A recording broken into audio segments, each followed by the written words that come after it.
उत्कलमल TV प्रायोजित स्वस्ति digital साहित्य सभा को आपण मानक स्वागत। नमस्कार। स्वस्ति साहित्य संसद राउरकेला आयोजित डिजिटल साहित्य सभार 11तम संस्करण को आपण मानक स्वागत करुछि।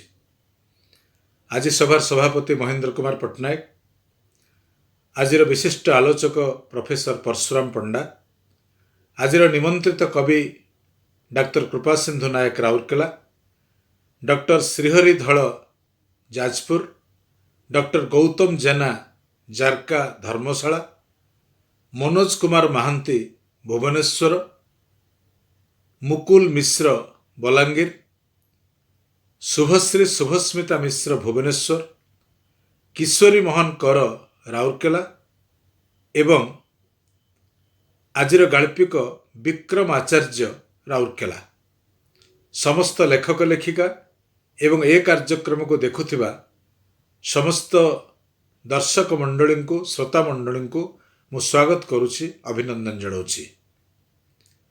बंधुगण, समग्र पृथ्वी आज असुस्थ। शारीरिक स्तर रे जहा होना कहीं मानसिक स्तर रे कहीं भी सुस्थ रे नाहंती। भविष्य को कौन सी कार्यर योजनाबद्ध जड़े करें। तेबे ये कथा जे केवल आज घटी ता नुहे, बेस किछि वर्ष है राजनीति भली अनेक जिनस सहित साहित्य और संस्कृति मध्य गोटे निम्नगामी हो चली। परिणाम रे मनुष्यर अस्तित्व पाई एक आतंकजनक परिस्थिति सृष्टि होगा संपर्क रे विशिष्ट गवेषक प्रोफेसर चित्तरंजन दास थरे अति आवेगभरा कंठरे एक कथा कहते। से कहते जे सबु प्रकार समस्यार केंद्र होची मनुष्य। मनुष्यतार अभिषेक जदि करा जाई पारिबो ताल हुए तो संकट को एड़ा जाई पारिबो। सेथिपाई आम संस्कृति क्षेत्र रे क्रियाशील रहिथिबा सृजन प्रयास को एक नूतन दीक्षार संचालित करि पारिले हुए समस्यार समाधान करा जाई पारे।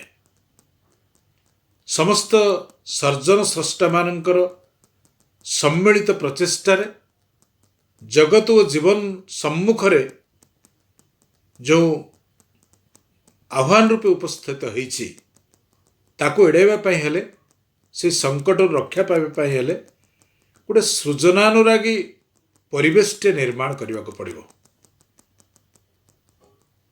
साहित्य और संस्कृति एवं निम्नगामी होछि बोली जदि वास्तव में आमे अनुभव करुछु, तेबे स्रष्टा पुरुष मानकर सृजन प्रवृत्ति और प्रयास रे कौनसी ठारे कौनसी किछि ना किछि त्रुटि रही जाइछि बोली आमको स्वीकार करने को पड़िबो। स्रष्टा पुरुषर प्रेरणा रूपे जो नियामक प्रवृत्ति तार सृष्टि चेतना को संचालित करे, तार से प्रतिभा को माध्यम करी आपणार सृष्टि संभार से बाड़ी दे थाए। तेणु जो दिन ठारू साहित्य और संस्कृति क्षेत्र में स्रष्टा मानस आपणार स्वधर्म को हत्या करी गोटे चेतनागत दासत्वर शिकार हो पड़ी, से दिन ठू भारतीय संस्कृति और साहित्य निम्नगामी हो चली। तेणु तार विचार एक स्वतंत्र आलेख्य को अपेक्षा रखे। तेणु जहाँ भी हो स्रष्टा मानसर सम्मिलित प्रचेष्टा हेले हुए तो सुधरी जीव ये संकटर परिभाषा। ये संपर्क में आपण माने सचेतन अछंती निश्चय, पुणी सचेतन है आग को कार्यधारा आमको चिंता करने पड़ो। बहुत धन्यवाद आपण मानक। आपण माने आम कार्य देखुंट शुणुंट आमको यथेष्ट प्रोत्साहन देइचंती। आपण मानक धन्यवाद दे आमर साहित्य संपादिक अंगुरबाला परिडा को निवेदन करी से कार्यक्रम को आगे नेबे। नमस्कार। नमस्कार। स्वस्ति साहित्य संसद राउरकेला आयोजित डिजिटल पाक्षिक साहित्य सभार एकादश अध्याय को आपण मानक पई नै आसीची स्वस्तिर साहित्य संपादिका मु अंगुरबाला परिडा। साहित्य हेउची मानवीय अभिव्यक्तिर प्रकृष्ट माध्यम। जड़े सृजनशील द्रष्टा भावे जीवनर महनीयता को मर्मे मर्मे अनुभव आउ तार कलात्मक रूप को पाठक पाखरे परसी देवारे थाए जड़े सत् साहित्यिकर बहादुरी। आरती मनीषर अस्पष्ट स्वर को समवेदनार अश्रुरे साहित्य सृजन रूप दबा ही साहित्य मानववाद। आसंत ए संपर्क में शुणा इंग्राजी भाषा साहित्यर अवसर प्राप्त प्राध्यापक तथा अधुना कल्पतरु सेवा ट्रस्ट अध्यक्ष प्रोफेसर परशुराम पंडा को साहित्य मानववाद। स्वस्ति साहित्य संसदर कर्मकर्ता को कर्ता मान को आम सादर प्रणाम करूँ एवं अभिनंदन जनाऊँ। साहित्य भाव मानव मानवता ये सब संपर्क में किसी कहवाक जाऊँ। आम जो पिला थिलु आमर क्लास रे जने कवि जने पढ़ाऊले कवि चिंतामणि से कहते आत्मा कुसुम जे न परे फुटाई प्रेम नामे तार अधिकार नहीं। से कथा को मध्य इंग्राजी साहित्यर वर्ड्सवर्थ मध्य दोहरेले the spontaneous overflow of powerful feelings we should feel the feelings of others. यदि आमर भाव आमर फीलिंग्स अन्न प्रति न हुए ताहले आमे तो स्वार्थपर हो गलु। तेणु आमको कंटा फुड़ी देले जमती काटे सेमती आमको जदि जने चिमटी दे काटिया भली लगे उचित। तेणु आमर भाव जदि आमे विकिरण करिया को चाहूँ एक्सचेंज ऑफ थॉट करिया को चाहूँ ताले आमे मध्य अन्नर फीलिंग्स प्रति सचेतन होबा उचित। एवं ये साहित्य को आमे भाव को भाषा मध्य माध्यम रे प्रकाश करूँ। Language is the vehicle of thought. भाव नथिले भाषार स्वतःस्फूर्त उद्दीपन असंभव। भाव तीन रकम आसे चेतन अवचेतन अचेतन अवस्था थाए। आम बर्तमान जहाँ कहूँ चेतन अवस्था में भावुचु किंतु एटा अचेतन मन रे भावुचु। ए भावर भेदाभेद भेदरे दृश्य दर्शक द्रष्टा पर निर्भर करे। दृश्य होगापाई अनेक व्यक्ति अनेक प्रकार चेष्टा करती। तांकर केवल एतिकी इच्छा थाए जे लोक माने तांकु सदाबेले तांकु देखु थांतु। सेमाने चाहूछन जे सेमान को दृश्य रूप रे देखा जाऊ प्रशंसा कर जाऊ। यही चेष्टा रे लागिबा मनुष्य व्यक्ति रूप में हजि जाए से वस्तु हो जाए से केवल दृश्य होगापाई बंची थाए निज उपरे मुखा ढांकिबाक थाए। तेणु आज जो साहित्य रचना होउची बा मनुष्य सेवा ना रे केते प्रकार फायदा उठाउछन्ती से खाली निजको प्रतिष्ठा करिया पई निजको देखेया पई निजर प्रचार प्रसार करने उद्दिष्ट। तेणु जी जहाँ को आम देखु ताको दृश्य कहू। अनेक प्रकार से माने चेष्टा करते एतिक थाए जे से दृश्य रूप में लोक मैंने देखु। यही चेष्टार लगे द्वारा मनुष्य व्यक्ति रूप में हजि जाए। तेणु केवल दृश्य होगापाई बंची थाए निज उपर मुखा ढांकिया पड़ता है। दृश्य अच्छी एवं ताको देखा जे देखे ताको दर्शक कहा जाए एवं दर्शक अन्न उपरे मध्य निर्भर रखे जहाँ दृश्य उपरे दृष्टि थाए से दर्शक। तेणु जो दृश्य अच्छी से दर्शक मानकर मध्य बहुत भिड़ लगी थाए। तेणु आज बजार रे घाट रे जो मैजिक देखा जाउची बा जेठी जहाँ देखा जाउची आमे सब भिड़ जमे दो कहीं ना केवल दृश्य यही चर्मचक्षु ही आमे देखू किंतु अंतरचक्षु केबे खुलिया को आमे चेष्टा करनु। तेणु आज सिनेमा मानकरे छाया गुड़ा नाचुचंती किंतु आमे आजिकाली जुगरे एते गभीर भाव से सब मजी जाइछु। सिनेमा फिल्म फिल्म देखला समय आम सबू किसी भूली जाऊँ केवल भौतिक देह को रे आम बंची था किंतु आत्मा अन्नटी थाए। तेणु द्रष्टा भाव दृश्य विदा हो गले केवल द्रष्टा रहे। दृश्य विदा हो दर्शक विदा हो केवल दृष्टा रमें कौन देखिलु सिनेमा धरतु सरीगला सबू सरीगला आम जो चिंता करूँ से बेले दृष्टा कौन देखिली कौन कली से समय जागरण भाया जना पड़े आमको। तेणु आजिकाली जुगरे आम ବଞ୍ଚି ଥାଉ ସବୁ କରୁଥାଉ ସବୁ ଚାହୁଁଥାଉ କିନ୍ତୁ ଆମେ ନିଦ୍ରିତ ଥାଉ ନା। ଆମେ ପ୍ରଥମରୁ କହିଗଲୁ ଚେତନ ଅବଚେତନ ଓ ଅଚେତନ। ପ୍ରକୃତିରେ ଆମେ ଆମର ଆଖି ଅଛି କାନ ଅଛି ସବୁ ଅଛି ତଥାପି ଆମେ ନିଦ୍ରିତ ଅବସ୍ଥାରେ ରହୁଛୁ, ଆମେ ବେହୋସ ଅବସ୍ଥାରେ ରହୁଛୁ। ମଣିଷ ପାଇଁ ଜୀବନର କିଛି ସମ୍ପର୍କ ନଥାଏ। ଜୀବନ ହେଲା ଜାଗ୍ରତ ଅବସ୍ଥା। ପ୍ରକୃତ ଯିଏ ଜାଗିଛି ତାର ଅଲଗା ସ୍ଥିତି। ଆମର ତୁଳସୀଦାସ ଗୋଟେ ଜାଗାରେ କହିଥିଲେ ତବ ଜାନ ଜୀବ ଜାଗା ତବ ଜାନ ଜୀବ ଜାଗା ହୋଇ ବିବେକ ବିଷୟ ବିଳାସ ବିରାଗା। ପ୍ରକୃତିରେ ଜୀବ ଯେତେବେଳେ ଜାଗିବ ତାର ବିବେକ ହେଇଯିବ, ବିଷୟ ବିଳାସରୁ ତାର ମନଟା ହଟିଯିବ। ତେଣୁ ଆମେ ଆଜି ବସିଛୁ ଶୋଇଛୁ ଖାଉଛୁ ସବୁ କରୁଛୁ କିନ୍ତୁ ନିଦ୍ରିତ ଅବସ୍ଥା। ତେଣୁ ଆମେ ଯିଏ ଥିଲେ ମଧ୍ୟ ଆମେ ବେହୋସ ଅବସ୍ଥା। କିଏ ଧନ ପଛରେ ବେହୋସ, କିଏ ପ୍ରତିଷ୍ଠା ପଛରେ ବେହୋସ, କିଏ କାମିନୀ କାଞ୍ଚନରେ ପଛରେ ବେହୋସ। ତେଣୁ ପ୍ରକୃତରେ ଆମର ବେହୋସ ଅବସ୍ଥା। ଏ ବେହୋସ ଅବସ୍ଥାରେ ଆମେ ଯେଉଁ ମଣିଷ ପ୍ରତି ଦୟା ଧର୍ମ କ୍ଷମା ଏ ଯେଉଁ ସାହିତ୍ୟରେ ଯେଉଁ ମାନବିକତା କଥା କହୁଛନ୍ତି ସେଗୁଡ଼ା ଆଶା କରିବା ବୃଥା। କାରଣ ମଣିଷ ଆଜି ଏଇ ସ୍ତରରେ ଆଜିକାର ଏକ୍ଜିଷ୍ଟେନ୍ସ ଆଜିକାର ସ୍ଥିତି ଏଇ ସ୍ତରରେ ପଶିଯାଇଛି। ତା ଭିତରେ ନା ଅଛି ଦୟା, ନା ଅଛି ଧର୍ମ, ନା ଅଛି କୃତଜ୍ଞତା, କିଛି ବି ନାହିଁ। ତେଣୁ ଆଜି ଖାଲି ଲୋକମାନେ ନେବାରେ ବ୍ୟସ୍ତ, ଦେବାରେ କିଛି ନାଁ ଗନ୍ଧ ନାହିଁ। ଦେବାରୁ ପ୍ରେମ ଉତ୍ପନ୍ନ ହୁଏ, ନେବାରୁ ସଂଘର୍ଷ ଉତ୍ପନ୍ନ ହୁଏ। ତେଣୁ ଆମେ ଖାଲି ଜୀବନରେ ବୃତ୍ତିଗତ ସବୁ କେମିତି ନେବୁ, କିନ୍ତୁ ସମୟ ଦାନ, ଶିକ୍ଷା ଦାନ ବା ଟଙ୍କା ପଇସା ଦାନ ବା ଅସହାୟକୁ କେଉଁ ସାହାଯ୍ୟ ଦାନ ସେ ଜିନିଷ ଆଜିକାଲି ରହିଛି। ଦାନ ନାଁରେ କେବଳ ପ୍ରତିଷ୍ଠା ଅର୍ଜନ ପାଇଁ ରହିଛି। ତେଣୁ ମାନବିକତା ଯେଉଁ କହୁଛୁ ସାହିତ୍ୟରେ ମାନବିକତା ଅଛି। ଦାନ ଧର୍ମ ସମୟ ଦେଉଛନ୍ତି କିନ୍ତୁ କ'ଣ କଲ ଦେଖେଇବା ପାଇଁ ଦେଉଛନ୍ତି। ଆଜିକାଲି ମଣିଷ ଏମିତି ଗୋଟେ ଅବସ୍ଥାରେ ପହଞ୍ଚିଛି ତାର ଆଖିର ଲୁହ ନାହିଁ। ଯେମିତି ମୀରାବାଇ କାନ୍ଦୁଥିଲେ, ଚୈତନ୍ୟ ମହାପ୍ରଭୁ କାନ୍ଦୁଥିଲେ, ତାଙ୍କର ଅଶ୍ରୁରେ ଭଗବାନ ଦର୍ଶନ ଦେବାକୁ ବେହୋସ ହେଇ ପଡ଼ିଲେ। ଶାଲବେଗ ସଙ୍ଗୀତରେ କବିତାରେ ଭଗବାନ ଦର୍ଶନ ଦେବାକୁ ବେହୋସ ହେଇ ପଡ଼ିଲେ। ତେଣୁ ଏଇସବୁ କାରଣରୁ human heart has been a desert without ocean oasis of love flowing ଦେୟାରିନ୍।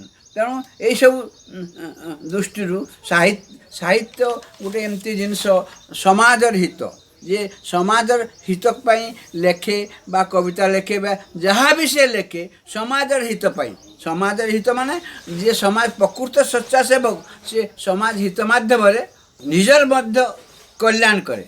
ଏମିତି ମଣିଷ କର୍ମ କରିବା ଉଚିତ, ତାର ନିଜର ମଙ୍ଗଳ ହେବ, ବର୍ତ୍ତମାନର ମଙ୍ଗଳ ହେବ ଏବଂ ପରିଣାମରେ ମଧ୍ୟ ମଙ୍ଗଳ ହେବ। କିନ୍ତୁ ଆଜିକାଲି ଯୁଗରେ ସମସ୍ତେ ମଣିଷ ମଧ୍ୟରେ ଏମିତି ଧାଁ ଦୌଡ଼ ଚାଲିଛି, ଗୋଟେ କମ୍ପିଟିସନ୍ ଚାଲିଛି ଯେ ସାହିତ୍ୟ କ୍ଷେତ୍ରରେ କୁହନ୍ତୁ ବା ନାଟକ କ୍ଷେତ୍ରରେ କୁହନ୍ତୁ ବା ରାଜନୈତିକ କ୍ଷେତ୍ରରେ ଏ ଧାଁ ଦୌଡ଼ି ଭିତରେ ମଣିଷର ମାନବିକତା ହଜିଯାଇଛି। ସବୁ କାରଣରୁ ଆଜି ଆମର ଯେଉଁ ଏକ୍ଜିଷ୍ଟେନ୍ସ କୁ ଆମେ ଅଚେତନ ମନରେ ହିଁ ଆମର ଏକ୍ଜିଷ୍ଟେନ୍ସ ରହିଛି।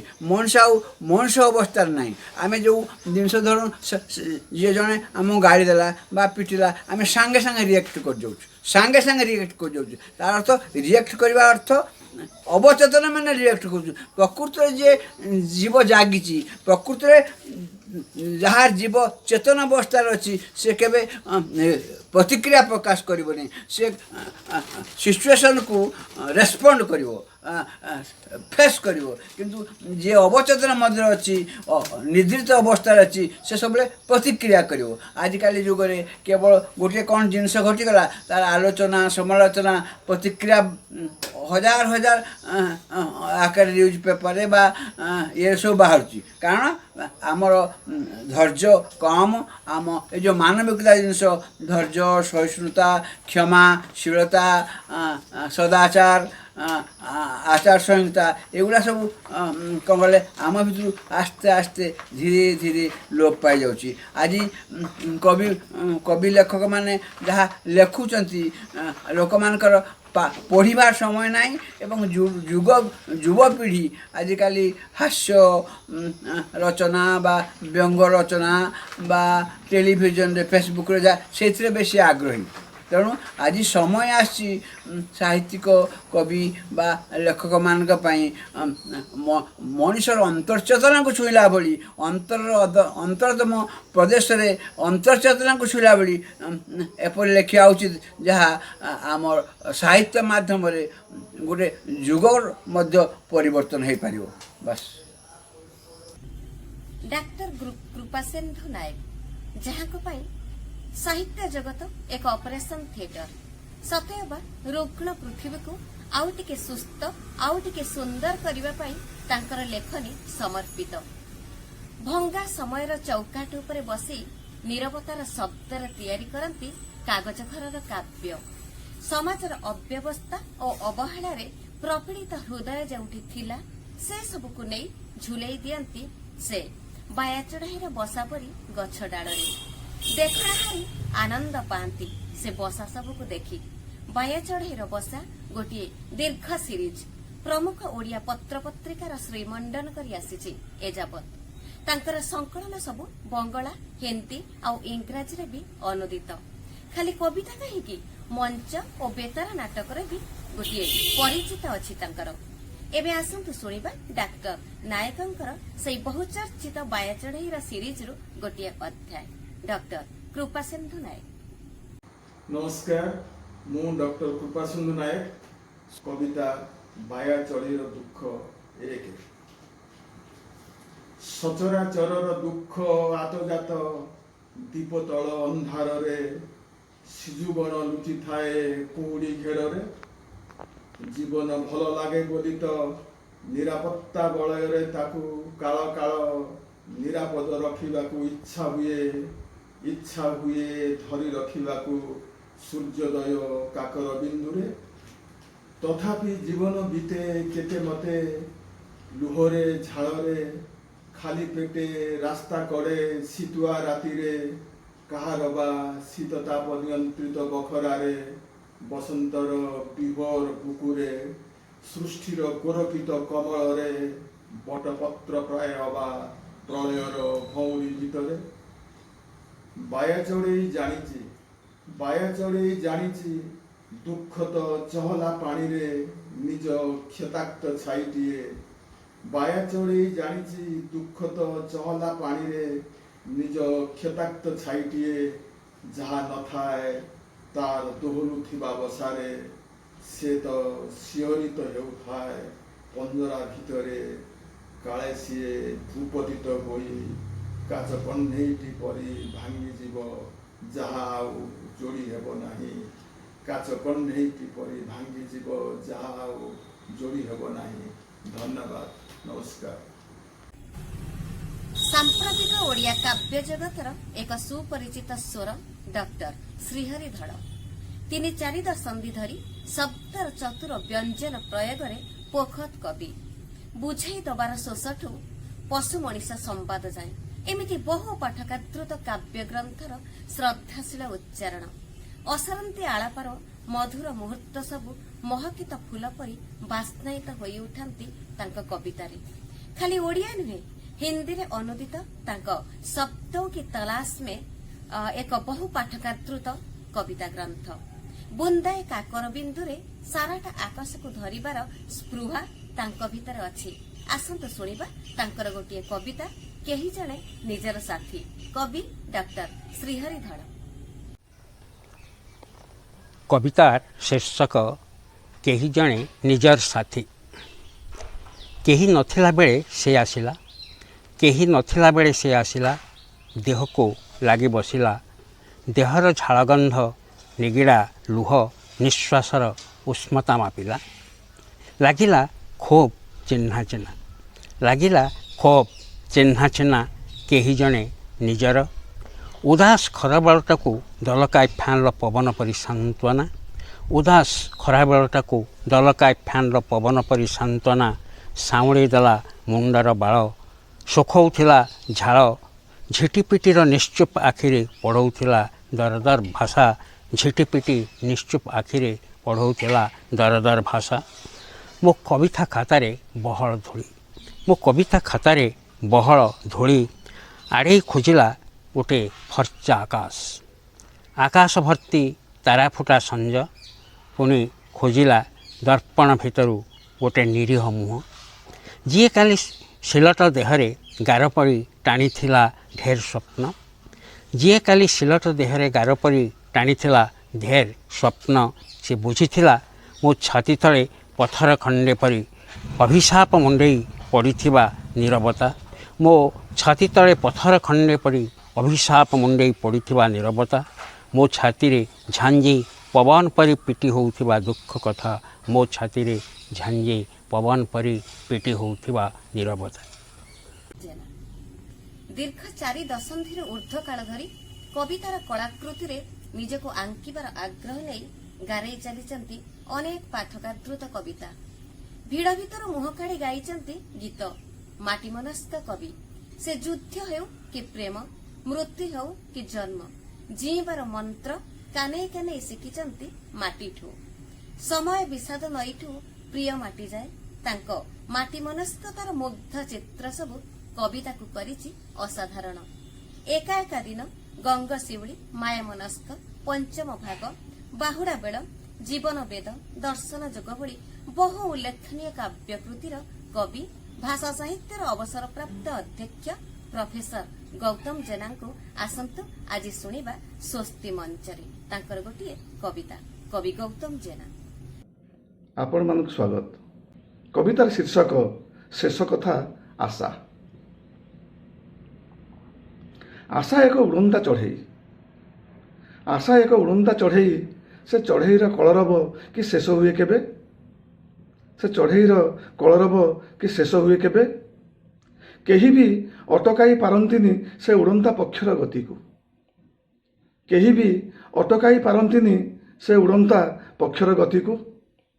ଏ ଚଢ଼େଇ ଉଡ଼େ ବୋଲି ଆମେ ଥାଉ ମାଟିରେ, ଏ ଚଢ଼େଇ ଉଡ଼େ ବୋଲି ଆମେ ଥାଉ ମାଟିରେ, ଦେଖୁଥାନ୍ତି ସ୍ୱପ୍ନ, ଗଢ଼ୁଥାନ୍ତି କେତେ ଡଙ୍ଗା ପାରି ହେବା ପାଇଁ ସଂସାର ସମୁଦ୍ର, ଗଢ଼ୁଥାନ୍ତି କେତେ ଡଙ୍ଗା ପାରି ହେବା ପାଇଁ ସଂସାର ସମୁଦ୍ର। ଯେତେବେଳେ ସବୁକିଛି ଅନ୍ଧାରରେ ବୁଡ଼ିଥାଏ, ଯେତେବେଳେ ସବୁକିଛି ଅନ୍ଧାରରେ ବୁଡ଼ିଥାଏ, ସେତେବେଳେ ଆଶାର କ୍ଷୀଣ ଆଲୋକରେଖା ବଞ୍ଚିବାର ଶକ୍ତି ଦେଇଥାଏ। ନିସଙ୍ଗ ମଣିଷର ସାଥୀ ସେ, ଯିଏ ଜୀବନକୁ ଭରିଦିଏ କବିତା ରଙ୍ଗରେ, ଯିଏ ଜୀବନକୁ ଭରିଦିଏ କବିତା ରଙ୍ଗରେ, ପହଞ୍ଚାଇ ଦିଏ ଆଉ ଏକ ନୂଆ ପୃଥିବୀରେ, ପହଞ୍ଚାଇ ଦିଏ ଆଉ ଏକ ନୂଆ ପୃଥିବୀରେ। ଯେବେ ବି ଆସୁଛି ଦୁଃଖ, ସେତେବେଳେ 2 ହାତ ଯୋଡ଼ି ପ୍ରାର୍ଥନା କର ସେ ଅଦୃଶ୍ୟ ଶକ୍ତିକୁ। ଯେବେ ବି ଆସୁଛି ଦୁଃଖ, 2 ହାତ ଯୋଡ଼ି ପ୍ରାର୍ଥନା କର ସେ ଅଦୃଶ୍ୟ ଶକ୍ତିକୁ। ଏ ଜୀବନ ଯେତେବେଳେ ଅର୍ଥହୀନ, ଏ ଜୀବନ କେତେବେଳେ ଅର୍ଥହୀନ, କେତେବେଳେ ଅର୍ଥପୂର୍ଣ୍ଣ, କେହି କ'ଣ କେବେ ବୁଝିପାରେ? କେହି କ'ଣ କେବେ ବୁଝିପାରେ? କେବଳ ସେ ଆଶା ଟିକେ ଟାଣି ନିଏ ଆପଣା ପାଖକୁ, କେବଳ ସେ ଆଶା ଟିକେ ଟାଣି ନିଏ ଆପଣା ପାଖକୁ। ଆଶ୍ୱାସୀ ବୁଝେଇ ଦିଏ, ଆଶ୍ୱାସୀ ବୁଝେଇ ଦିଏ ଜୀବନକୁ ଯେତେ ସବୁ ଘଟଣା ଓ ଦୁର୍ଘଟଣା ସାମ୍ନା କରିବାକୁ। ଆଶ୍ୱାସୀ ବୁଝେଇ ଦିଏ ଜୀବନକୁ ଯେତେ ସବୁ ଘଟଣା ଓ ଦୁର୍ଘଟଣା ସାମ୍ନା କରିବାକୁ। ଧନ୍ୟବାଦ। 2013ରେ ଓଡ଼ିଶା ସଙ୍ଗୀତ ନାଟକ ଏକାଡେମୀ ପୁରସ୍କାର ପାଇସାରିଥିବା ଗୀତିକବି ମନୋଜ କୁମାର ମହାନ୍ତି ଗୀତ ଓ ସଙ୍ଗୀତର ଯୁଗଳବନ୍ଦୀରେ ଗଢ଼ନ୍ତି ଗୀତି କବିତା। ପ୍ରୀତି ପାହାଚରେ ଠିଆ ହୋଇ କାହା ପାଦପଦ୍ମର ପ୍ରତୀକ୍ଷାରେ ଫେରୁନଥିବା ସେ ଦିନକୁ ପଦେ ପଦେ 100 ପଦୀ କରି ପୁଣ୍ୟ ପାଖୁଡ଼ା ପରି ସଜେଇ ରଖନ୍ତି ପୁଣି ଫଗୁଣର ଆବାହନୀରେ। ହୃଦୟତନ୍ତ୍ରରୁ ଝରି ଆସୁଥିବା ଆଞ୍ଜୁଳା ଆଞ୍ଜୁଳା ଆବେଗକୁ ଏକାଠି କରି ଉଚ୍ଚାଙ୍ଗ ସ୍ୱରରେ ମନ୍ତ୍ରାୟିତ କରନ୍ତି, ମନ୍ତ୍ରିତ କରି କାବ୍ୟ ନାୟିକାକୁ କହନ୍ତି ପ୍ରତି ପଲକରେ ତୁମେ। ସେ ସ୍ୱରର ଆବେଦନ ଏତେ ତୀବ୍ର ଯେ ଓଡ଼ିଶା ସାହିତ୍ୟ ଏକାଡେମୀ ପ୍ରସନ୍ନ ହୋଇ ପିନ୍ଧେଇ ଦେଲା 2015 ଗୀତିକବି ସମ୍ମାନର ମୁକୁଟ। ଏହି ଖୁସି ଓ ଆନନ୍ଦର ବର୍ଷାରେ ବିଭୋର ହୋଇ ଆସନ୍ତୁ ଶୁଣିବା ଗୋଟେ ବର୍ଷା କବିତା କବି ମନୋଜ କୁମାର ମହାନ୍ତିଙ୍କ ସ୍ୱରଚିତ କବିତା। କବି ମନୋଜ କୁମାର ମହାନ୍ତି। ନମସ୍କାର। ମୁଁ ଗୀତି କବିତାର ଶୀର୍ଷକ ବରଷାର ମିଠା ବାହୁବନ୍ଧନୀରେ। ବରଷାର ମିଠା ବାହୁବନ୍ଧନୀରେ ତୁମେ ଆଉ ମୁଁ ବନ୍ଦୀ, ଆମରି ଭିତରେ ଭିଜିବାର ତାତି, ପ୍ରେମର ମଧୁର ଜିଦି। ବରଷାର ମିଠା ବାହୁବନ୍ଧନୀରେ ତୁମେ ଆଉ ମୁଁ ବନ୍ଦୀ, ଆମରି ଭିତରେ ଭିଜିବାର ତାତି, ପ୍ରେମର ମଧୁର ଜିଦି। ବେପଥୁରେ ଭରା ମନର ପାଖୁଡ଼ା, ସରାଗରେ ଗଢ଼ା ପ୍ରୀତିର ମୁଖୁଡ଼ା। ବେପଥୁରେ ଭରା ମନର ପାଖୁଡ଼ା, ସରାଗରେ ଗଢ଼ା ପ୍ରୀତିର ମୁଖୁଡ଼ା। ବତୁରା ମାଟିର ବିଫୋର ବାସରେ ବୁକୁ ଯେ ହୋଇଛି ବାନ୍ଧି, ବରଷାର ମିଠା ବାହୁବନ୍ଧନୀରେ ତୁମେ ଆଉ ମୁଁ ବନ୍ଦୀ। ସପନର ଛବି ଆଖିର ତୁଳିରେ, ମିଳନର ସୁର ପ୍ରଣୟ ବୀଣାରେ। ସପନର ଛବି ଆଖିର ତୁଳିରେ, ମିଳନର ସୁର ପ୍ରଣୟ ବୀଣାରେ। ପବନ ପାଦର ପାଉଁଜି ଶବଦେ, ଅଧୀର ଶୋଷର ନଦୀ। ବରଷାର ମିଠା ବାହୁବନ୍ଧନୀରେ ତୁମେ ଆଉ ମୁଁ ବନ୍ଦୀ, ତୁମେ ଆଉ ମୁଁ ବନ୍ଦୀ। ଧନ୍ୟବାଦ। ତମେ ଯେତେବେଳେ ମାଟି ପୋତିବ ସେ ବୁଝି ହେବା ଛାଡ଼ି ଭୂମି ତାଡ଼ି ଗଜେଇବାର ନିଶା ତାଠି ସେତେ ସେତେ ବଢ଼ିବ। ସେ ଅପୂର୍ଣ୍ଣା, ସେ ମେଘମନା, ସେ ରୂପସୀ।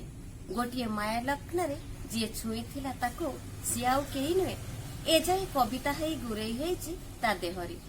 ସମକାଳୀନ କବିତାର ଏକ ସ୍ୱତନ୍ତ୍ର ସ୍ୱର କବି ମୁକୁଲ ମିଶ୍ର। କବିତାର କାଉଁରୀ ଛୁଆଁରେ ଯିଏ ଫୁଟେଇ ପାରନ୍ତି ନୂଆ ଦୁଃଖର ଉଜ୍ଜଳ ଫୁଲ। ପୀଡ଼ାର ଉପଶମ ନୁହେଁ, ଭୋଗିବାର ବି ଥାଏ ପ୍ରକୃତ ଜୀବନ ବା ଅସଲ ଜୀଇବା। ଆସନ୍ତୁ ଶୁଣିବା କବି ମୁକୁଲ ମିଶ୍ରଙ୍କୁ। ନମସ୍କାର। ମୋର କବିତା ନୂଆ ଦୁଃଖର ଉଜ୍ଜଳ ଫୁଲ। ମିଛ ପ୍ରତିଶ୍ରୁତିର କୁଣ୍ଡରେ ପୋତି ମୋତେ ଏବେ ଫୁଟିବାକୁ ଛାଡ଼ିଦେ। ଏ ନୂଆ ଦୁଃଖର ଉଜ୍ଜଳ ଫୁଲ କେବଳ ମୋର ହୋଇ ଫୁଟୁ। ଏ ନୂଆ ଦୁଃଖର ଉଜ୍ଜଳ ଫୁଲ କେବଳ ମୋର ହୋଇ ଫୁଟୁ। ତୁ କଣ୍ଟା ବାଡ଼ ଭିତରେ ସୁଖ ସାଇତି ପାଳଭୂତ ପରି ଜଗିଥା। ଟୋପେ ବାସ୍ନାର ସୁରକ୍ଷା ପାଇଁ ଗୋଟେ ଜନ୍ମ ଯାଏ ନିଶ୍ୱାସ ରୋକି ରହିଗଲି। ତୋର ସୁଡ଼ୁକାଏ ଶୋଷ ମୋର ଶେଷ ବୁନ୍ଦା ଯାଏ ଶୋଷି ନେଲା ପରେ ବି, ତୋର ସୁଡ଼ୁକାଏ ଶୋଷ ମୋର ଶେଷ ବୁନ୍ଦା ଯାଏ ଶୋଷି ନେଲା ପରେ ବି, ପଶେ ଅମ୍ଳଜାନ ପାଇଁ ମୋତେ ହିଁ ଲୋଡ଼ିବା ତୋର ଜାରି ରହୁ। ନିଜକୁ ନିସ୍ୱ କରି ମୁଁ ଅହରହ ଝରୁଥାଏ ପଛେ। ନିଜକୁ ନିସ୍ୱ କରି ମୁଁ ଅହରହ ଝରୁଥାଏ ପଛେ। ଶୋଷ ମେଣ୍ଟୁଥାଉ ତୁ ବଞ୍ଚିଥା। ମୋ ମରଣର ସେଇ ନିର୍ଦ୍ଦିଷ୍ଟ ତାରିଖ ତୋ ଅପେକ୍ଷାରେ ଏ ସହରର ଛକ ପାଲଟି ଯାଉ। ମୋ ମରଣର ସେଇ ନିର୍ଦ୍ଦିଷ୍ଟ ତାରିଖ ତୋ ଅପେକ୍ଷାରେ ଏ ସହରର ଛକ ପାଲଟି ଯାଉ। ତୁ ଛାତି ଡେରି ରାଜରାସ୍ତା ପରି ବଢ଼ିଯା। ଧନ୍ୟବାଦ। ମୁଁ ସୁନ୍ଦରୀ ବୋଲି ତମେ ମତେ ଭଲ ପାଅ ନା ତମେ ମତେ ଭଲ ପାଅ ବୋଲି ମୁଁ ଏତେ ସୁନ୍ଦର ଉଜ୍ଜଳ ଦିଶୁଛି କେଜାଣି? ଏ ଅନ୍ଧାରୀ ଅପନ୍ତରା ଭିତରେ ରହି ଏଯାଏଁ ବୁଝି ହେଲାନି ଜୀବନର ଜଟିଳ ଜ୍ୟାମିତି। ପ୍ରତିଥର ଅଙ୍କନ ଚିତ୍ରଣରେ ଅକୃତ କାର୍ଯ୍ୟ ହେଲି। ପ୍ରତିଥର ଜୀବନକୁ ବୁଝିବାର ନୂଆ ନୂଆ ପ୍ରୟାସରେ ଅସଫଳତା ଭେଟିଲି। ପ୍ରଥମେ ତୁମ ପ୍ରେମ ପାଇବାରେ, ପରେ ତୁମକୁ ଭୁଲିବାରେ। ନା, ଆଉ ନୁହେଁ। ମାୟା ମୋହର ମରୁଦୌଡ଼ ବେଶ ଭୋଗିଲି। ଏବେ ମୁକ୍ତି ଲୋଡ଼ା, ଲୋଡ଼ା ମୋକ୍ଷ ନିର୍ବାଣ। କବି ଶୁଭଶ୍ରୀ ଶୁଭସ୍ମିତା ମିଶ୍ର। କବିତା ନିର୍ବାଣ। ନମସ୍କାର, ମୁଁ ଶୁଭଶ୍ରୀ ଶୁଭସ୍ମିତା ମିଶ୍ର। ଆପଣ ମୋତେ ସେଲି ଭାବେ ଜାଣିଛନ୍ତି। ମୋ କବିତାର ଶୀର୍ଷକ ନିର୍ବାଣ। ମୋ ଚରିତ୍ରହୀନତାର ପ୍ରମାଣ ଖୁବ୍ ଅଧିକ। ମୋ ଚରିତ୍ରହୀନତାର ପ୍ରମାଣ ଖୁବ୍ ଅଧିକ। ଜାଣନ୍ତି, ମୁଁ ଘରୁ ବାହାରିଲେ ଆଜିକାଲି ମୋ ସହ ବାହାରେ ଗୋଟେ ଜିଭ, ଗୋଟେ ଖରଖର ଜିଭ, ଠିକ୍ ଖଣ୍ଡାଧାର ପରି। ମୁଁ ଆଇନା ଆଗରେ ନିଜକୁ ପ୍ରସାଧୁଥିବା ବେଳେ, ମୁଁ ଶାଢ଼ୀ ବଦଳରେ ଡ୍ରେସ୍ ପିନ୍ଧୁଥିବା ବେଳେ ସେ ଜିଭ ଠିକ୍ ସେଇଠି ଥାଏ, ବେଶ୍ ତୀକ୍ଷ୍ଣ ଦୃଷ୍ଟିରେ ପରଖୁଥାଏ ମୋତେ। ମୋର ଖୁବ୍ ଇଚ୍ଛା ହୁଏ ଯେ ମୁଁ ସାରା ରାତି ବୁଲିବି ସହର ସାରା। ମୋର ଖୁବ୍ ଇଚ୍ଛା ହୁଏ ଯେ ମୁଁ ସାରା ରାତି ବୁଲିବି ଏ ସହର ସାରା, ପ୍ରତିଟି ଗଳିକୁ ହାତରେ ଛୁଇଁ ପରଖି ନେବି ଥରେ, ଆଉ ଠିକ୍ ସକାଳ ହେବା ଆଗରୁ ଫେରି ଆସିବି ଘରକୁ। ଶୋଇଯିବି ଗୋଟେ ନିଶ୍ଚିତ ନିଦର ସକାଳ। ହେଲେ ମୋତେ ଏମିତି କରିବାକୁ ଦିଏ ନା ସେ ଜିଭର ଦିଟା ଯାକ ଅଭଦ୍ର ଆଖି। ମୋର ଖୁବ୍ ଇଚ୍ଛା ହୁଏ ଯେ ମୁଁ ମରିଯିବା ଆଗରୁ ଥରେ ସେ ଲୋକଟାକୁ ପ୍ରେମ କରିବି। ମୋର ଖୁବ୍ ଇଚ୍ଛା ହୁଏ ଯେ ଥରେ ମରିଯିବା ଆଗରୁ ସେ ଲୋକଟାକୁ ପ୍ରେମ କରିବି, ଯେ ମୋତେ ଏତେ ଦିନ ଧରି ତା ଆଖିରେ ଲୁବ୍ଧ କୁମାରୀ କରି ରଖିଛି। ଥରେ ତା ସେଜରୁ ତା ଦେହର ଦାଢ଼ରୁ ନିଜକୁ ଗୋଟାଇ ସଜାଡ଼ି ଫେରି ଆସିବି। ଆଉ ଥରେ ସେ ମୋତେ ପ୍ରେମିକ ଦୃଷ୍ଟିରେ ଚାହିଁବା ଆଗରୁ। ହେଲେ ମୁଁ ପ୍ରେମିକା ହେଇପାରେ ନା। ସେ ଖରଖର ଜିଭ ତା କାନ ଡେରିଥାଏ ମୋ ଦରଜା ସେପାଟେ। କାଳେ ତାକୁ ଶୁଭିଯିବ ସେଥିପାଇଁ ମୁଁ ସ୍ୱାମୀର ସେଜକୁ ଉଠିଯିବା ଆଗରୁ ହାତର ଚୁଡ଼ି ସୁଦ୍ଧା ବାନ୍ଧି ପକାଏ। ସେ ଜିଭର ଡରରେ ମୁଁ ପିଲାଦିନକୁ ଠେଲିଦେଲି ପାଣିକୁ। ସେ ଜିଭର ଡରରେ ମୁଁ ଯୌବନକୁ ଟାଙ୍ଗିଦେଲି ପଙ୍ଖାରେ। ସେ ଜିଭର ଡରରେ ମୁଁ ଫେରେଇ ଦେଲି ପ୍ରେମିକକୁ, ଯେ ଆତ୍ମହତ୍ୟା କଲା ପରେ ବି ବଦନାମ ହେଲି ଗୋଟାପଣେ ତା ମିଛ ପୁରୁଷ ପଣିଆର ଦ୍ୱାହିରେ। ସେ ଜିଭର ଡରରେ ମୁଁ ପିଲାଦିନକୁ ଠେଲିଦେଲି ପାଣିକୁ। ସେ ଜିଭର ଡରରେ ମୁଁ ଯୌବନକୁ ଟାଙ୍ଗିଦେଲି ପଙ୍ଖାରେ। ସେ ଜିଭର ଡରରେ ମୁଁ ଫେରାଇ ଦେଲି ପ୍ରେମିକକୁ, ଯେ ଆତ୍ମହତ୍ୟା କଲା ପରେ ବି ବଦନାମ ହେଲି ଗୋଟାପଣେ ତା ମିଛ ପୁରୁଷ ପଣିଆର ଦ୍ୱାହିରେ। ଖୁବ୍ ଡରିଲି ସେ ଜିଭକୁ, ତା କାନଡେରାକୁ, ତଥାପି ମୋ ଚରିତ୍ରହୀନତାର ପ୍ରମାଣ ଯୋଗାଡ଼ କରିନେଲା ସେ। ଖୁବ୍ ଡରିଲି ସେ ଜିଭକୁ, ତା କାନଡେରାକୁ, ତଥାପି ମୋ ଚରିତ୍ରହୀନତାର ପ୍ରମାଣ ଯୋଗାଡ଼ କରିନେଲା ସେ। ଅଟକେଇ ପାରିଲି କି? ଏବେ ବି ସେ ଖରଖର ଜିଭ ବାହାରେ ମୋ ସହ, ଠିକ୍ ମୁଁ ଘରୁ ବାହାରିଲେ। କିନ୍ତୁ ଆଜିକାଲି ମୁଁ ଖୁବ୍ ଗପେ, ଆଜିକାଲି ମୁଁ ଖୁବ୍ ହସେ, ଆଜିକାଲି ମୁଁ ବିନ୍ଦାସ ପ୍ରେମ କରେ। ଆଜିକାଲି ମୁଁ ଖୁବ୍ ଗପେ, ଆଜିକାଲି ମୁଁ ଖୁବ୍ ହସେ, ଆଜିକାଲି ମୁଁ ବିନ୍ଦାସ ପ୍ରେମ କରେ। ସେ ଜିଭ ଖଲ ଖଲ ହୁଏ, ମୋ ଚାରିପଟେ ଘୁରେ। ହେଲେ ଆଜିକାଲି ମୁଁ ମୋ ବ୍ଲାକ୍ଲେସ୍ ବ୍ଲାଉଜ ତଳୁ ଗୋଟେ ଗୋରା ସୁନ୍ଦର ଚିତ୍ରିତ ପିଠିଟେ। ଧନ୍ୟବାଦ, ନମସ୍କାର। କାହା ପାଇଁ ଜୀବନ ଗୋଟେ ଚ୍ୟାଲେଞ୍ଜ, ତ କାହା ପାଇଁ ଜୀବନ ଗୋଟେ ସୌହାର୍ଦ୍ଦ୍ୟପୂର୍ଣ୍ଣ ଫୁଟବଲ ମ୍ୟାଚ୍। ଗୋଲଟେ ଲାଗିଗଲା ତ ଖୁସି, ନ ଲାଗିଲା ତ ଅବଶୋଷ ନାହିଁ। ଜୀବନ ଗୋଟେ ଅଭ୍ୟାସ। ଚାକିରିରୁ ଅବସର ପରେ କିଛି ସତ୍ସଙ୍ଗୀ ସାହିତ୍ୟିକ ବନ୍ଧୁମାନଙ୍କ ମେଳରେ କବିତା ପ୍ରତି ଆଗ୍ରହ ଆଣୁ ଏବେ ପେସାଦାର କବି। ସମସ୍ତଙ୍କର ପ୍ରିୟ ଲବଙ୍ଗ ବନ୍ଧୁ ରାଉରକେଲାର କିଶୋରୀ ମୋହନ କର। ଆସନ୍ତୁ ଗୋଟେ ସୁନ୍ଦର କବିତା ଶୁଣିବା ବେଲୁନ ବିକୁଥିବା ପିଲା, କବି କିଶୋରୀ ମୋହନ କର। ନମସ୍କାର। ମୋ କବିତାର ଶୀର୍ଷକ ବେଲୁନ ବିକୁଥିବା ପିଲା। ସ୍ୱପ୍ନ ସରସ କଅଁଳ କିଶୋର ବୟସ ତାର, ଛିଣ୍ଡା ପ୍ୟାଣ୍ଟ ସାର୍ଟ ଭିତରୁ ସକଳ ଦିନତା ଉକୁଟି ଉଠୁଛି। ହାତରେ ତାର ବେଲୁନ ଗୋଛାଏ, କଞ୍ଚା ଜୀବନର ଅନୁଭବ ନେଇ ଆକୁଳ ସ୍ୱରରେ ଡାକୁଛି, ବେଲୁନଟିଏ ନିଅ, ଅଭାବରେ ଭାବଟିଏ ଦିଅ। ପିଲାଏ ତୁମର ଘରେ ଖୁସିରେ ଖେଳିବେ, ଛନ ଛନ ମନ ତାଙ୍କ ବହଲି ଯିବ। ବେଲୁନଟିଏ ନେଇଯାଉ ବାବୁ, ମୋର ଆଜିର ଦାରିଦ୍ର୍ୟ କାଲିକୁ ନଥିବ। ବାସ୍ତବତାର ଏହି କାରୁଣ୍ୟପଣ ଆଉ ତାର ନିଷ୍ଠୁର କଷାଘାତ ଖାଲି ମୋର ନୁହେଁ, ସାରା ଭାରତବର୍ଷର, ଯାହା ଏଇ ବେଲୁନ ଭିତରେ ବନ୍ଧା। ପବନ ପରି ସ୍ଥାଣୁ ଓ ସ୍ଥବିର ହଜିଯାଇଛି ମୋ ପିଲାବେଳ। ଅଦିନ ବର୍ଷାରେ ସବୁକିଛି ସମୁଜ୍ଜ୍ୱଳ।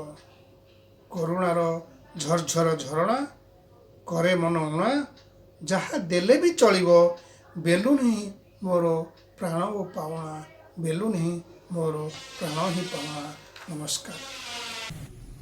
ବହୁ ବର୍ଷ ଧରି ଆମ ସହ କଥା ହେଉଥିବା ହସୁଥିବା ବସୁଥିବା ସେଇମାନେ କେବେ କେବେ ଗଳ୍ପର ଚରିତ୍ର ହୋଇ ଆମ ହାତ ଧରି ଟାଣି ନିଅନ୍ତି ପାଖକୁ, ଶୁଣାନ୍ତି ଗହନ ମନବନର ଦହନ କଥା। ଆମେ ହଠାତ୍ ହତବାକ୍ ହୋଇଯାଉ, ବିଶ୍ୱାସ ପଏନି। ହଁ କି? ସେମିତି ଗୋଟେ ଗଳ୍ପର ଉପସ୍ଥାପନା କରିଛନ୍ତି ଆମ ସହରର ଜଣେ ପରିଚିତ ଗାଳ୍ପିକ ତଥା ବାସନ୍ତୀ ପାଠାଗାରର ସମ୍ପାଦକ ଶ୍ରୀଯୁକ୍ତ ବିକ୍ରମ ଆଚାର୍ଯ୍ୟ। ଗଳ୍ପ ରାମବାବୁ। ନମସ୍କାର। ମୋର ଗଳ୍ପର ଶୀର୍ଷକ ରାମବାବୁ। ତୁ କ'ଣ ସଜବାଜ ହୋଇ ବାହାରି ଗଲୁଣି? ହଁ, ଟିକେ ଆଗରୁ ଯିବା ଆବଶ୍ୟକ। ରାସ୍ତାରେ ଯଦି କେଉଁଠି ଭିଡ଼ ଥିବ ଡେରି ହେଇଯିବ। ଏଣୁ ସବୁବେଳେ ସମୟକୁ ତାଳ ଦେଇ ଚାଲିବା ଦରକାର। ସବୁ ଜିନିଷ ଭଲ ଭାବରେ ରଖିଲୁ? ଟଙ୍କା କେଉଁଠି ରଖିଲୁ? ଧେତ୍, ତୁ ଗୋଟେ ବୋକାଟାଏ। ଆଜିକାଲି କେମିତି ପକେଟ ମାର ହେଉଛି ଜାଣିନୁ? ଆ ମୋ ପାଖକୁ, ପ୍ୟାଣ୍ଟ ଖୋଲେ। ରାମବାବୁ ପୁଅକୁ ପାଖକୁ ଡାକି କହିଲେ। ପ୍ୟାଣ୍ଟ କାହିଁକି ଖୋଲିବି? ମୁଁ କହୁଛି ପରା, ପ୍ୟାଣ୍ଟ ଖୋଲେ। କହି କହି ରାମବାବୁ ପୁଅର ପ୍ୟାଣ୍ଟ ଖୋଲି ତା ପାଖରେ ଥିବା ସବୁ ଟଙ୍କା ଗୋଟିଏ କପଡ଼ାରେ ଗୁଡ଼େଇ ଅଣ୍ଟାରେ ବାନ୍ଧିଲେ। ତାପରେ ପ୍ୟାଣ୍ଟ ପିନ୍ଧେଇ ବେଲ୍ଟ ବାନ୍ଧିଦେଲେ। ବାସ୍, ଏବେ ହେଲା। ପକେଟ ମାର ହେବାର ଆଉ ସମ୍ଭାବନା ନାହିଁ। ଟଙ୍କାଗୁଡ଼ିକ ତୋର ସୁରକ୍ଷିତ ଭାବରେ ରହିଲା। ଏହିପରି ରାମବାବୁ ଘରର ସମସ୍ତ ସଦସ୍ୟଙ୍କୁ ବାହାରକୁ ଯିବାବେଳେ ସତର୍କ କରି ଛାଡ଼ୁଥିଲେ। ବିଶେଷ କରି ରେଳଯାତ୍ରା ସମୟରେ ଚୋରମାନଙ୍କ ଅସ୍ତିତ୍ୱ ସମ୍ପର୍କରେ ସଚେତନ କରିବାର ଆମୋଘ ଉପାୟ ଅବଲମ୍ବନ କରିବା ପାଇଁ ଏକ ସତର୍କବାଣୀ ଶୁଣାଉଥିଲେ। ରାମବାବୁ ଜଣେ ରେଳ ବିଭାଗର କର୍ମଚାରୀ ଥିଲେ ତା ନୁହେଁ, ବରଂ ବିଚକ୍ଷଣ ଆତ୍ମସମ୍ମାନ ସଚେତନ ନାଗରିକ ଭାବରେ ମଧ୍ୟ ପରିଚିତ ଥିଲେ। ରାମବାବୁଙ୍କର ସବୁବେଳେ ରେଳଗାଡ଼ିରେ ଯିବା ଆସିବା ହୁଏ। ଏଣୁ ପକେଟମାର ଚୋରି ବିଷୟରେ ତାଙ୍କର ଥିଲା ବହୁତ ଅଭିଜ୍ଞତା। ଏତେ ଦିନ ହେଲା କାମ କରି ବିଭିନ୍ନ ଜାଗାକୁ ଯାତ୍ରା କରି ମଧ୍ୟ କେବେ ବି ତାଙ୍କର ଚୋରି କିମ୍ବା ପକେଟମାର ହୋଇନାହିଁ। ସବୁବେଳେ ସେ ସତର୍କ ରହନ୍ତି। ଚୋରମାନଙ୍କର ସବୁ ପ୍ରକାର ଗୁମର ରାମବାବୁଙ୍କୁ ଜଣାଥିଲା। ସେ ଜଣେ ବୟସ୍କ ବ୍ୟକ୍ତି। ଶରୀରର ଉଚ୍ଚତା 6 ଫୁଟ, ହୃଷ୍ଟପୃଷ୍ଟ ଚେହେରା, କଣ୍ଠସ୍ୱର ମଧ୍ୟ ଗମ୍ଭୀର। କେଶରାଶି ଶୁଭ୍ରତାରେ ଉପନୀତ ହେବା ସତ୍ତ୍ୱେ ସେ କାର୍ଯ୍ୟରୁ ଅବସର ନେବା ପାଇଁ ଆହୁରି 2 ବର୍ଷ ଥିଲା। ଏତେ ଜ୍ଞାନ ଥାଇ ମଧ୍ୟ ଆଜି ସେ ଏହି ଛୋଟିଆ ଷ୍ଟେସନରେ ପହଞ୍ଚିବା ପରେ କାହିଁକି କେଜାଣି ବ୍ୟସ୍ତ ବିବ୍ରତ ଜଣାପଡ଼ୁଥିଲେ। ରାତି 12ଟାରେ ଷ୍ଟେସନରେ ପହଞ୍ଚିଲେ। ଏଠାରୁ ପୁଣି ଅନ୍ୟ ଗାଡ଼ିରେ ଯିବାକୁ ହେବ, କିନ୍ତୁ ସେ ଗାଡ଼ି ଆସିବ ଘଣ୍ଟାଏ ପରେ। ଏଣୁ ଆଉ କେଉଁଠିକୁ ନ ଯାଇ ଏଠି ପ୍ଲାଟଫର୍ମରେ ବେଞ୍ଚ ଉପରେ ବିଶ୍ରାମ ନେବା ହିଁ ଉଚିତ ହେବ। ବିଶ୍ରାମଗାର ଯାଇ ସେଠାରେ ଯଦି ଶୋଇଯାଏ ତେବେ ଗାଡ଼ିଟି ଚାଲିଯିବ। ପୁଣି ଛୋଟ ଆଟାଚିଟି ପାଖରେ ଅଛି, ତାକୁ ବି ଧ୍ୟାନରେ ରଖିବାକୁ ହେବ। ସେତେବେଳେ ଘଡ଼ଘଡ଼ି ଓ ବିଜୁଳି ଚମକ ସହ ବର୍ଷା ହେଉଥିଲା ଅବିରତ। ଅଧଘଣ୍ଟା ଭିତରେ ବେଶ୍ ଅସରାଏ ବର୍ଷା ହୋଇଗଲା। ପ୍ଲାଟଫର୍ମ ପ୍ରାୟ ଜନଶୂନ୍ୟ। କେଉଁଠି କେମିତି ଗୋଟିଏ ଗୋଟିଏ ଲୋକ ବେଞ୍ଚରେ ଶୋଇଯାଇଛନ୍ତି। ନିକଟରେ ଗାଡ଼ି ଆସିବାର ନାହିଁ। ସେ ଗୋଟିଏ ଖାଲି ବେଞ୍ଚ ଉପରେ ବସିଲେ। ସମୟ ଗଡ଼ି ଚାଲିଛି। ଯେତେ ଚେଷ୍ଟା କଲେ ବି ତାଙ୍କର ଅମାନିଆ ଆଖି ଦୁଇଟି ବନ୍ଦ ହେବାକୁ ଅବିରତ ଚେଷ୍ଟା କରୁଛି। ସତେ ଯେମିତି ଏକ ବିରାଟ କାୟ ଯାଦୁକର ତାର ମାୟା ଜାଲରେ ଛନ୍ଦି ଦେଇ ତାଙ୍କୁ ନିଦ୍ରା ଭିତରକୁ ଠେଲି ଦେବାକୁ ଉଦ୍ୟମ କରୁଛି। ଏଣୁ ସେ ଏକ ଉପାୟ ବାହାର କଲେ। ସେ ପରିଧାନ କରିଥାନ୍ତି କୁର୍ତ୍ତା, ଶରୀରରେ ଧାରଣ କରିଥାନ୍ତି ବ୍ରହ୍ମ ପଇତା। ସେ ପଇତାରେ ଆଟାଚିର ହ୍ୟାଣ୍ଡେଲକୁ ବାନ୍ଧି ପଛ ପାଖରେ ରଖି ବେଞ୍ଚରେ ଶୋଇଗଲେ। ଆଟାଚିଟିକୁ ଏପରି ରଖିଲେ ଯେ ବନ୍ଧା ହୋଇଥିବା ଆଟାଚିର ହ୍ୟାଣ୍ଡେଲଟି ପିନ୍ଧିଥିବା କୁର୍ତ୍ତାରେ ଆବୃତ ଥିଲା। କେବଳ ଆଟାଚିଟି ବାହାରକୁ ଦେଖାଯାଉଥିଲା। କିଛି ସମୟ ପରେ ଚୋର ଆସି ଦେଖିଲା ବୁଢ଼ା ନିଘୋଡ଼ ନିଦରେ ଘୁଙ୍ଗୁଡ଼ି ମାରି ଶୋଇଛି। ସେ ଭାବିଲା ମୂର୍ଖ ବୁଢ଼ା ପଛ ପାଖରେ ଆଟାଚିରୁ ରଖି ଶୋଇଯାଇଛି, ଯାହାକୁ ଅତି ସହଜରେ ନେଇହେବ। ସେ ଟିକିଏ ବି ସୁରାଗ ପାଇବ ନାହିଁ। ଏପରି ଚିନ୍ତା କରି ମନ୍ଥର ଗତିରେ ପାଖକୁ ଯାଇ ମୂଷାକୁ ବିରାଡ଼ି ଝାମ୍ପିଲା ପରି ଆଟାଚିକୁ ଏକ ନିଶ୍ୱାସରେ ଦୁଇ ହାତରେ ଧରି ପଳେଇବାକୁ ଚେଷ୍ଟା କରିବା ସମୟରେ ସେ ଆଟାଚି ସହ କଚାଡ଼ି ହୋଇ ଭୂମିଷ୍ଠ ହେଲା। ସେତିକିବେଳେ ଘଟିଲା ଗୋଟିଏ ଅପ୍ରତ୍ୟାଶିତ ତଥା ଅଭାବନୀୟ ଘଟଣା। ତତ୍କ୍ଷଣାତ୍ ରାମବାବୁ ଉଠିପଡ଼ି ଚୋରକୁ ଧରିଲେ। ଚୋର ସେଠାରୁ ଖସିଯିବାକୁ ଚେଷ୍ଟା କରି ମଧ୍ୟ ବିଫଳ ହେଲା। ରାମବାବୁ କ୍ରୋଧ ଜର୍ଜରିତ ହୋଇ ବଡ଼ ବଡ଼ ଆଖିରେ ଚାହିଁଲେ ଏବଂ କହିଲେ, ନରାଧମ। ତାଙ୍କ କଣ୍ଠରୁ ଏପରି ଏକ ଶବ୍ଦ ସ୍ୱତଃସ୍ଫୁର୍ତ୍ତ ଭାବରେ ବାହାରି ଆସିଲା ଏବଂ ପର ମୁହୂର୍ତ୍ତରେ ସେ ବ୍ରହ୍ମ ଚାପୁଡ଼ା ଦେଲେ ଚୋରକୁ। କହିଲେ, ତମ ଭଳି ଚୋରକୁ କିପରି ସାବାଡ଼ କରାଯାଏ ତାହା ମୋତେ ଭଲ ଭାବରେ ଜଣା। ସଙ୍ଗେ ସଙ୍ଗେ ପାଟି ଶୁଣି ପାଖରେ ଥିବା ରେଳ ବିଭାଗର ପୋଲିସ ଥାନାରୁ ବିଦ୍ୟୁତ୍ ବେଗରେ ପୋଲିସ ଆସି ପହଞ୍ଚିଗଲେ। ରାମବାବୁ ଚୋରକୁ ପୋଲିସ ହାତରେ ସମର୍ପିତ କରିବା ପରେ ଚୋରଟି ତାର ଗାଲକୁ ଆଉଁସୁ ଆଉଁସୁ ପୋଲିସ ସହିତ ଯିବାବେଳେ ବିକଳ ହୋଇ ରାମବାବୁକୁ ଦେଖୁଥିଲା। ଲଜ୍ଜାବଶତଃ ତାର ଆଖିରୁ ହୁଏତ ଅଶ୍ରୁ ବି ସରିଯାଇଥିଲା। ନମସ୍କାର। ଆଜିର ସମସ୍ତ କବିତା, ଗଳ୍ପ ଆଉ ଆଲୋଚନା ଉପରେ ଏକ ରୁଚିପୂର୍ଣ୍ଣ ସୁଚିନ୍ତିତ ପାଠକୀୟ ମତ ପ୍ରଦାନ କରିଛନ୍ତି ଆମ ସ୍ୱସ୍ତିର ସଭାପତି ଶ୍ରୀଯୁକ୍ତ ମହେନ୍ଦ୍ର କୁମାର ପଟ୍ଟନାୟକ ମହୋଦୟ। ଆସନ୍ତୁ ଶୁଣିବା ଆମ ସଭାପତିଙ୍କର ଅଭିଭାଷଣ। ସ୍ୱସ୍ତି ସାହିତ୍ୟ ସଂସଦ ତରଫରୁ ଆୟୋଜିତ ଡିଜିଟାଲ ସାହିତ୍ୟ ଆଲୋଚନା ଚକ୍ରର ସମସ୍ତ ବନ୍ଧୁମାନଙ୍କୁ ମୁଁ ସ୍ୱାଗତ ଜଣାଉଛି। ଆମ ଅନୁଷ୍ଠାନର ସାଧାରଣ ସମ୍ପାଦକ କବି ରାଜୀବ ପାଣି, ସାହିତ୍ୟ ସମ୍ପାଦିକା ଶ୍ରୀମତୀ ଅଙ୍ଗୁରବାଳା ପରିଡ଼ା, ଆଜିର ମୁଖ୍ୟ ଆଲୋଚକ ପ୍ରଫେସର ପରଶୁରାମ ପଣ୍ଡା, ଗଳ୍ପ ପାଠ କରିଥିବା ଶ୍ରୀଯୁକ୍ତ ବିକ୍ରମ ଆଚାର୍ଯ୍ୟ ଏବଂ ନିଜ ନିଜର କବିତା ପାଠ କରିଥିବା 7 ଜଣ କବି ବନ୍ଧୁମାନଙ୍କୁ ମଧ୍ୟ ମୋ ଆସରକୁ ସ୍ୱାଗତ ଜଣାଉଛି ଏବଂ ସେମାନଙ୍କର ସହଭାଗିତା ଏବଂ ବକ୍ତବ୍ୟ ପାଇଁ ମୁଁ ସେମାନଙ୍କୁ କୃତଜ୍ଞତା ଏବଂ ଧନ୍ୟବାଦ ଜଣାଉଛି। ଆଜିର ମୁଖ୍ୟ ଆଲୋଚକ ପ୍ରଫେସର ପରଶୁରାମ ପଣ୍ଡା ତାଙ୍କର ସ୍ୱଭାବ ସୁଲଭ ଭଙ୍ଗୀରେ ଯେଉଁ ଆଲୋଚନାଟିକୁ ଆଜି ରଖିଛନ୍ତି ତାହା ହେଲା ସାହିତ୍ୟରେ ମାନବିକତା ଏବଂ ତାଙ୍କର ମୁଖ୍ୟ ସ୍ୱର ହେଉଛି ଯେ ବର୍ତ୍ତମାନ ବାସ୍ତବରେ ସାହିତ୍ୟରୁ ମାନବିକତା ଲୋପ ପାଇଯାଇଛି ବା ଧୀରେ ଧୀରେ ହ୍ରାସ ପାଇଯାଉଛି। ସାହିତ୍ୟ ସମ୍ପର୍କରେ ତାଙ୍କର ଭାଷ୍ୟ ହେଲା ଯେ ଯାହା ସମାଜ ସହିତ ଥାଏ ଏବଂ ସମାଜର ହିତ ସାଧନ କରେ ତାହା ହେଉଛି ସାହିତ୍ୟ। ଏବଂ ସେହି ଦୃଷ୍ଟିକୋଣରୁ ଆଜିର ସାହିତ୍ୟିକ ବନ୍ଧୁମାନେ କେତେଦୂର ମାନବିକତାର ପୂଜାରୀ ହୋଇଛନ୍ତି ବା ମାନବିକତାକୁ ସାହିତ୍ୟରେ ବଞ୍ଚାଇ ରଖିଛନ୍ତି ତାହା ହିଁ ହେଉଛି ତାଙ୍କର ମୂଳ ଆଲୋଚ୍ୟର ବିଷୟ।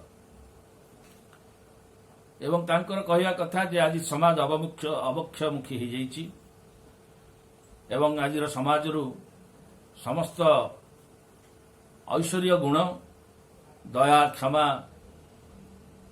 ଏବଂ ଏସବୁ ଧୀରେ ଧୀରେ ଉଭେଇ ଯାଉଛି, ମାନବିକତାର ସ୍ୱର କ୍ଷୀଣ ହୋଇଯାଉଛି। ଏହି ପରିପ୍ରେକ୍ଷୀରେ ସାହିତ୍ୟିକ ବନ୍ଧୁମାନଙ୍କୁ ସେ ଆହ୍ୱାନ କରିଛନ୍ତି ଯେ କିଭଳି ଭାବରେ ମାନବିକତାର ସ୍ୱରକୁ ତୀବ୍ର ରଖିବା ପାଇଁ ସେମାନେ ଯଥାସାଧ୍ୟ ଉଦ୍ୟମ ଜାରି ରଖନ୍ତୁ। ଏ ହେଉଛି ତାଙ୍କର ସାହିତ୍ୟର ଏବଂ ତାଙ୍କର ଆଲୋଚନାର ଏ ହେଉଛି ମୂଳ ଉଚ୍ଛ୍ୱାସ। ଏବଂ କ୍ଷୁଦ୍ର ଗଳ୍ପଟି ପାଠ କରିଛନ୍ତି ବିକ୍ରମ ଆଚାର୍ଯ୍ୟ। ତାଙ୍କର ଗଳ୍ପର ନାମ ହେଉଛି ରାମବାବୁ। ଏ ଅତ୍ୟନ୍ତ କ୍ଷୁଦ୍ର ଗଳ୍ପଟିଏ ଏବଂ ଅତ୍ୟନ୍ତ ସରଳ ସାବଲୀଳ। ରାମବାବୁ ଜଣେ ହେଉଛନ୍ତି ରେଳ କର୍ମଚାରୀ ଏବଂ ରେଳ କର୍ମଚାରୀ ହୋଇଥିବା ହେତୁ ତାଙ୍କ ରେଳରେ ଯାତାୟାତ କରୁଥିବାର ଯେଉଁ ଅଭିଜ୍ଞତା ରହିଛି ସେ ଦୃଷ୍ଟିରୁ ପକେଟ୍ ମାର ସମ୍ପର୍କରେ ସେ ଅତ୍ୟନ୍ତ ସଚେତନ। ସେଥିପାଇଁ ନିଜ ପୁତ୍ରକୁ ସେ ଶିକ୍ଷା ଦିଅନ୍ତି ଯେ କିଭଳି ଭାବରେ ଟ୍ରେନରେ ଯାତାୟାତ କଲାବେଳେ ନିଜର ଟଙ୍କା ପଇସା କେଉଁଠି ରଖିବେ ସେ ଅନୁସାରେ ସେ ତାଙ୍କୁ ଭଲ ତାଲିମ ଦିଅନ୍ତି। କିନ୍ତୁ ଘଟଣା ଚକ୍ରରେ ସେ ମଧ୍ୟ ଥରେ ଟ୍ରେନରେ ଯାତ୍ରା କରୁଥିବା ସମୟରେ ଆଟାଚିଟିଏ ଧରି ଯାଇଥାନ୍ତି ଏବଂ ତାକୁ ମଧ୍ୟ ରେଳ ଷ୍ଟେସନରେ ମୁଣ୍ଡରେ ଦେଇ ଶୋଇ ପଡ଼ିଥାନ୍ତି। ଏହି ସମୟରେ ଆଟାଚିଟି ଚୋରି ହୋଇଯାଏ। ଚୋରି ହେବା ପାଇଁ ଉଦ୍ୟମ କରାଯାଏ ଏବଂ ସେ ହଠାତ୍ ନିଦ୍ରାରୁ ଉଠି ସେ ଚୋରକୁ ଧରନ୍ତି। ଏ ହେଉଛି ତାଙ୍କର ଗଳ୍ପର ସାରାଂଶ। ଏବଂ ଆଉ ଯେଉଁ 6 ଜଣ କବି ତାଙ୍କର କବିତା ପାଠ କରିଛନ୍ତି, ସେ ତାଙ୍କର ଜୀବନଧର୍ମୀ କବିତା ସବୁ ପାଠ କରିଛନ୍ତି।